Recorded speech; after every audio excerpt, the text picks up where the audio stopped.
Hello and welcome, Inspired Podcast community. This is your new episode. My name is Caroline, and my today's guest is Inam. And I'm so happy that you said yes to our interview today. How are you doing? I'm doing very well, and I hope you're doing well too in Germany, and everything is okay with you. Oh, yes, thank you so much. We have great weather today. It's That's great. already, in the evening. I know we have Yeah, a time difference of 6 hours. You are in Atlanta. correct. And I want to introduce you to the audience, of course. Sure, You are sure. the author of the book Whispers of the Flight, and this will be released very, very soon, tomorrow. You have to tell us Yes. about that. And you are a professional artist and a playwright. So tell us what inspires you in general and what inspired you to write this book. Sure. Well, just to let you know a little bit about the book, it's called The Whispers of the Flight, as Mhm. you mentioned, and it is set to release on Amazon, Barnes and Noble, and about 50 other outlets on the 16th of August, which is tomorrow, Friday. And hopefully, with your help, it will do well. Um, and the inspiration of the book, I'm going to start with my background, if that's okay with you, Yes. because that will probably give you a better message as far as the inspiration is concerned. And I'm originally from South Asia, but of course I've been in the US since 1984. So I'm more American now than Asian, and my kids were born and raised here and all that. When I was born with a defect. I was a polio patient, and my right leg was affected. My foot was 45 degrees angle. My knee was 15-degree angle, and I was able to walk, but I was not able to run, play, or anything like that. And of course, when I was 5 years old, I was admitted to the school, all boys school. And as you can imagine, children are not very easy to deal with when you have a defect like that. So I faced a lot of challenges, uh, um, a lot of abuse right from that age level. And so when boys used to go out and play, my art teacher noticed that I used to sit in the corner sad that I was not able to go out and play. And she took me into the art room and start teaching me art while the kids were out playing football or cricket or whatever. And that was 5 days a week, and that lasted 5 years. So from age 5 to age 10, the primary school period here in South Asia, she taught me 5 days a week. So that gave me the fundamentals of art, the fine art, how to draw, how to sketch. And by the age of 10, I was doing portraits like a professional would do. And so I became that good. And she, of course, taught me how to grow from there on, and I had to change the school. And I also went through a major surgery, actually two surgeries that fixed my leg up to an extent that the angle became straight, my knee became straight, and but I still had to wear those shoes. I don't know if you saw the movie Forrest Gump, and in that movie he had to wear those special shoes with the railings. So I had to wear those shoes for a year or 2 years actually, and I basically grew out of it. I was able to play, but I had a limp because my right leg was shorter than left, and I still have that limp. Uh, the reason I gave you that background is because I had to face those challenges and see the world in a different way, and I was able to succeed. I was able to do better than others, and I became a famous child because I was doing so beautiful art. And uh, and then of course I did my high school and my bachelor's, and then I came to the US for my master's. And that's the first time I was exposed to the oils and canvases and all that. And I started playing with those, and I became a professional artist about 25 years ago. And today I'm all over the world, especially actually in Europe, in England, France, in Spain, especially, and I think a little bit of Germany too, and in the U.S. and Canada too. So I'm known all over the world for my landscape art, and if somebody has any interest, they can go and check my art. It's inamgallery.com, which is INAM gallery.com. But once I was involved with the fine art, I got also exposed to other areas of art, and I was extremely fascinated by the stage and the plays. And I read Shakespeare, and I read other, people who did a great job in this field from different parts of the world. And I was always a good writer, so I started writing plays. And now we produce these plays in Atlanta, which are Broadway quality plays. I write them, I produce them, I direct them, and they go to 8 to 10 major cities in the U.S. And a huge success. So people started to know me from that aspect also. Uh, Now, 2 years ago, I've been through many surgeries. So the pain and structural issues has been my friend for since I was born. So I had my knee replacement 2 years ago, and I was in a lot of pain because I developed blood clots. And so my youngest son brought me a book to read to keep my mind occupied. And the book was called The Conference of the Birds. And it was actually an English translation of a Persian poem that was written 900 years ago by a Sufi mystic poet named Fariduddin Attar. It's a story of birds that go searching for their king, and it's of course all metaphorical, all relating to our lives, human lives, teaching us how to cleanse our soul. And it's actually an inner cleansing process from step one to step two. And I was so much impressed by that book that I wanted to learn more. So I retained a professor who had a PhD in this field, and she taught me this one poem, which is 4,600 verses long. It's a huge poem. Twice a week, I took lessons from her that lasted 6 months to have a deep understanding of the poem and the messages embedded in the poem. And after that, I said, what do I do with this knowledge? I've learned this, and if I try to discuss with my kids or anybody else, they would not have any idea what I'm talking about, because you have to have significant understanding and teaching to be able to understand that kind of poetry. So I decided to take the same message and write in the form of simple novel that an average English speaking person can read and understand and follow and get the message what Mr. Attar was trying to tell us 900 years ago.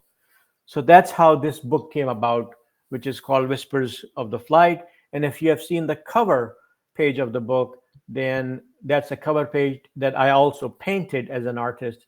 I wanted to stand true to the topic, and that's why I drew the birds, colorful, and their migration from one place to another. Now, the Conference of the Birds, in the title in Arabic actually of the Persian poem is Mantiqul Tayr, which means the conference of the birds primarily. And so I took the same concept and did this novel. So I apologize for speaking for so long, but I just wanted to give a complete background of how it came about that I ended up writing this book.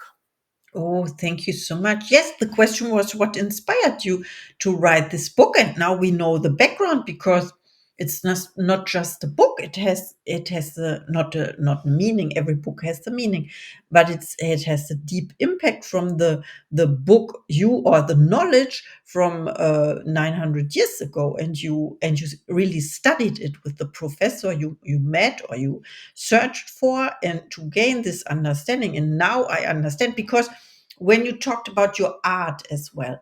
So people see all those beautiful paintings or also playwrights. You mentioned Shakespeare, okay? And this is a result. This is always a result, and they see it. Maybe they don't understand, or they understand it with their heart. And you you make it more understandable now with your Mhm. book. And I remember there are books coming out also with the, I call it simple language.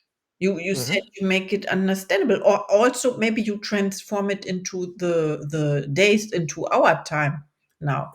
I don't know. Absolutely. Yeah, Mhm. exactly. You guessed it very correctly.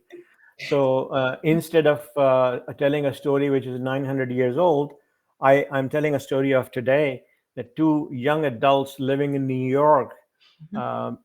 In the original story, the birds travel seven valleys, and each valley is a metaphorical valley called, let's say, a valley of quest, valley of love, valley of bewilderment, valley of annihilation. That's what the original theory is. So what I've done is I've taken these two characters from New York, young adults who like to hike, and they go to Atlas Mountains in Morocco to hike, and that mountain also has seven valleys, and they travel through those seven valleys and face the same challenges. And they have a sage, they have a guide who's really a learned person who knows the old theories of 900 years ago, who uses the same theories to convince the group to move forward to cross all seven valleys. And that's how they ended up crossing all the seven valleys using the same theories. So that's how I structured the novel. First of all, I made it a novel because novel attracts every kind of a person, and it just tells you a story in a different way. But I use the same theories, applied it for today's world. Wow. Thank you so much for sharing. I was thinking about the when you talked about New York and then transfer this story to a background from today. I thought about Shakespeare. You mentioned it, and this Romeo and Juliet. I don't know how the name in English, but You I that's right. think, and this Leonard Bernstein transferred it into a musical, West Side Mhm. Story, and that is taking place in New York. It's the same story. And you Sure. talked about this couple, in New York. So I'm inspired already. And my next question is, how do you inspire other people? Well, uh, through this book, people will get multiple messages. And the way I have written the book is that there are two characters. One character is already aware of such theories and has a good understanding of these old theories teach you how to go through a cleansing process, inner cleansing process, and find the real purpose of life. But the other character does not believe. He is a non-believer in all these things, and he wants to have a simple life and carry on with it. But when he goes through that process with her, the other person, and faces the same challenges and hears those stories, that how to overcome those challenges, he understands and and transforms at each level. So he has to cross seven valleys, seven levels, to be able to completely transform himself. So it's a story of transformation. It's a story of basically getting ideas into your mind and heart, how to become a better human being, how to let go of all the worldly desires that don't mean anything, and capture on to the ideas that actually make you a better human being. And it's very similar to this, that everybody, all of us, are moving in the direction of a great ocean. And you can call that great ocean God, you can call that great ocean Allah, that you can call that great ocean universe, you can call that, a nature, whatever you believe, it's perfectly fine. But the truth is that we are all moving in one direction, and we are going to reach that destiny one way or the other. One drop of water does not stop in the way and cleanse itself to reach the ocean, mixes with itself into the ocean recognizes that it's a clean drop of water, takes the water in, the ocean becomes the drop of water, and the drop of water becomes the ocean, as Rumi said. Okay, and it always becomes a traveler with the ocean wherever the ocean goes as part of the ocean.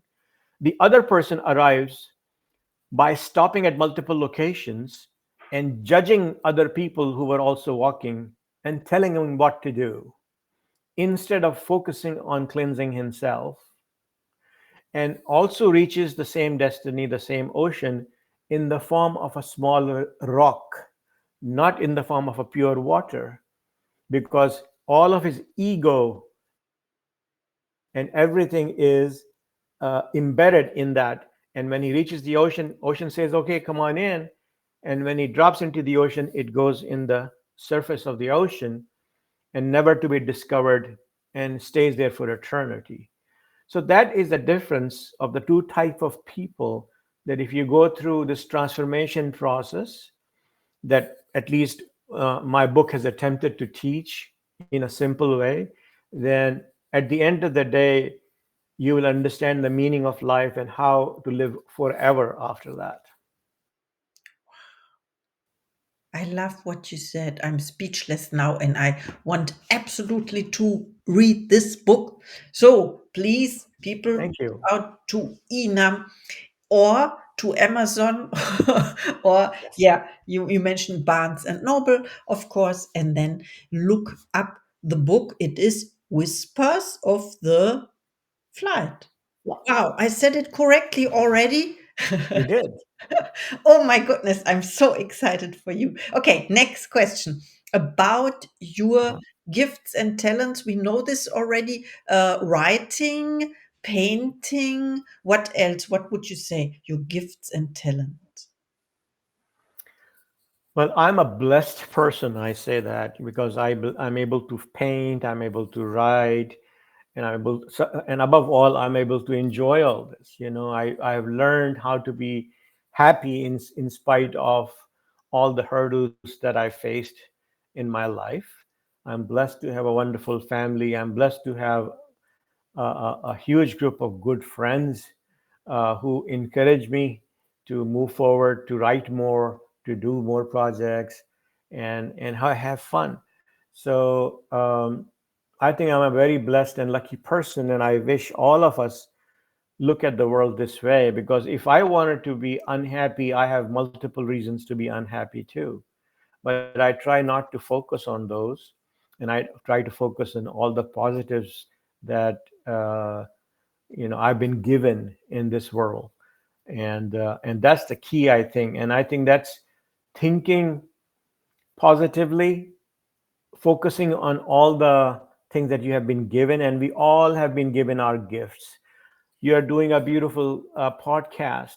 You're so popular and so many people. That's your gift, right? Yes. So I cannot do that. That's your gift.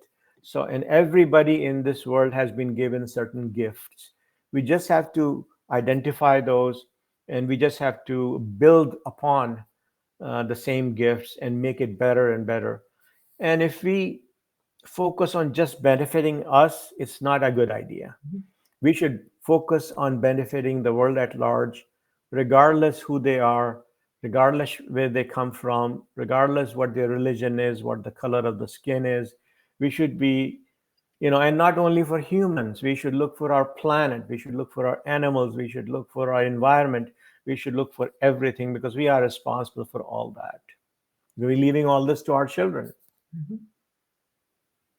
Yes, absolutely. And this reminds me of a quote I came across. It says, you need nothing to be happy. You need something to be unhappy. And this is so true. This is also the choice you have between the two things you mentioned things, the drop that flows to the ocean or the rock This, and it is so beautiful. Thank you so much. Okay, another question for you is about your goals. Do you set Uh-huh. goals for yourself or intentions? And what is one of the goals for this year or next year? What is the goal with your book?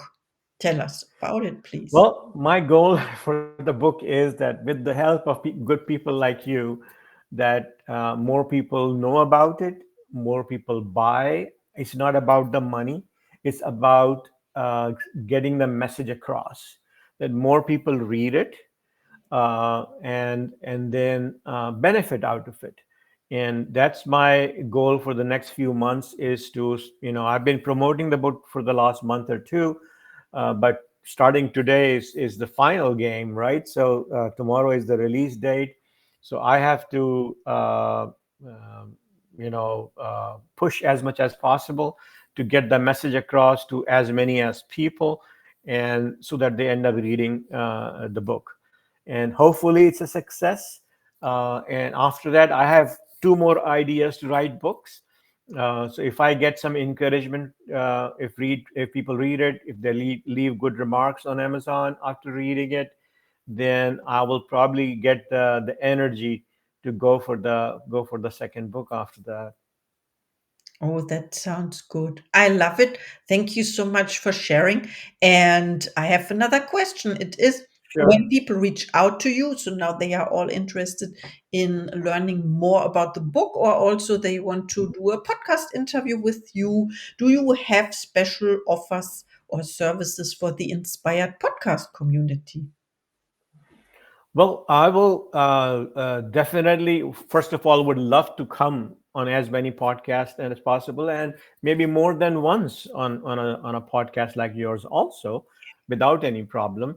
And we can, if you like, to discuss a little differently the same topic, but a generic way of inspiration, and how do we, motivate ourselves.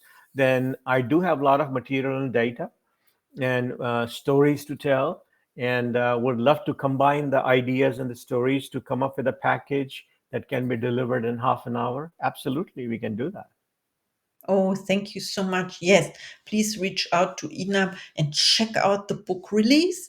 Yes, it's amazing what you accomplished so far. I like to hear more from you. Of course, when you published the next book and the next book, and then I will invite you again. Okay, now Sure. is the time for your last thoughts to the audience, please. Oh my God. Well, last thought to the audience. Let me think.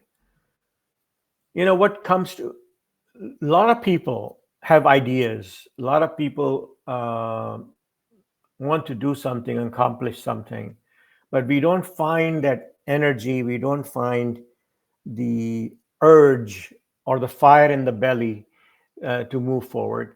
And I just want to tell all of those people, because I belong to the same community. I get stuck and I don't move forward. Then I read this statement from the great master Rumi, who said that as soon as you start walking on the path automatically appears. So the idea is to take the first step. If you take the first step, you will see that the whole road opens up to you automatically. And the universe helps you if you are willing to take the first step. So take the first step. Don't procrastinate, and that will give you uh, that will take you to the destiny. Thank you so much for sharing. I'm impressed and I have to re listen to this episode again. There were so many nuggets. Thank you, thank you, thank you for our interview Thank you so much. Thank and you so see much. you in the next episode. Thank Sure. you.